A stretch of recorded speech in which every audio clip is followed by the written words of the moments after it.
ഇന്ന് ഞാൻ വന്നിരിക്കുന്നത് ഒരു സിമ്പിളായിട്ടുള്ള എന്നാൽ നല്ല ക്യൂട്ടായിട്ടുള്ളൊരു ക്രാഫ്റ്റുമായിട്ടാണ്. ഒരു പേപ്പർ ഹാങ്ങിങ് ക്രാഫ്റ്റുമായിട്ടാണ് ഞാൻ വന്നിരിക്കുന്നത്. അപ്പോൾ എല്ലാ കൂട്ടുകാർക്കും പെട്ടെന്ന് ചെയ്തെടുക്കാൻ പറ്റുന്ന അപ്പോൾ പലരും ചോദിച്ചിട്ടുണ്ട് സിമ്പിളായിട്ടുള്ള ക്രാഫ്റ്റ് ചെയ്യാമോയെന്ന്. അങ്ങനെ ഞാൻ വിചാരിച്ചു നമുക്ക് പേപ്പർ കൊണ്ട് എല്ലാവരുടെ കയ്യിലുള്ള സാധനങ്ങൾ വെച്ച് നമുക്കൊരു ക്രാഫ്റ്റ് ചെയ്യാമെന്ന്. എന്നാൽ നല്ല ക്യൂട്ടായിട്ടുള്ളൊരു ക്രാഫ്റ്റുമാണേ. എല്ലാവരും ചെയ്ത് നോക്കണേ. അപ്പോൾ ആകെ നമുക്ക് വേണ്ടുന്നത് ഒരു പേപ്പറാണ്. ഏതേലും ഒരു കളർ പേപ്പർ ഇല്ലാത്തവർ വിഷമിക്കേണ്ട. നമുക്ക് വൈറ്റ് പേപ്പറിലായാലും ചെയ്യാമല്ലോ സംഭവം.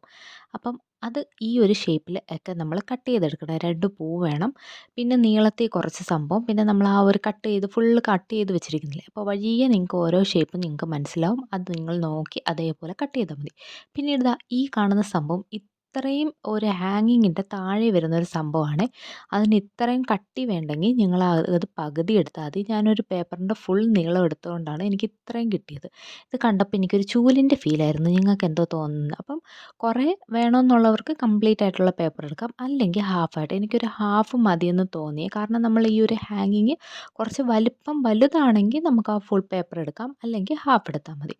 പിന്നീട് ഇതേപോലെ ആ ഒരു സർക്കിൾ ചെയ്തതിൻ്റെ അകത്ത് നമുക്ക് ഇതേപോലെ ഒന്ന് കട്ട് ചെയ്ത് കൊടുക്കുമ്പോൾ നമ്മളുടെ ഈ ഹാങ്ങിങ് സെറ്റ് ചെയ്യാൻ പറ്റും. എന്നിട്ട് ഇതേപോലെ ഒട്ടിച്ചാൽ മതി. അപ്പോൾ ഒരെണ്ണം മുകളിൽ നമുക്ക് എവിടെയെങ്കിലും ഹാങ് ചെയ്യാനായിട്ടുള്ളതും പിന്നീട് ആ ഒരു ചൂല് പോലത്തെ സംഭവമില്ലേ അതും ഹാങ് ചെയ്യാനാണ്. നമ്മൾ മുകളിലും താഴെയിലും ആ മൈനസ് പോലെ ഒന്ന് കട്ട് ചെയ്ത് കൊടുക്കണം. മൈനസോ അല്ലെങ്കിൽ പ്ലസ് രീതിയിൽ കട്ട് ചെയ്താലും കുഴപ്പമില്ല കേട്ടോ.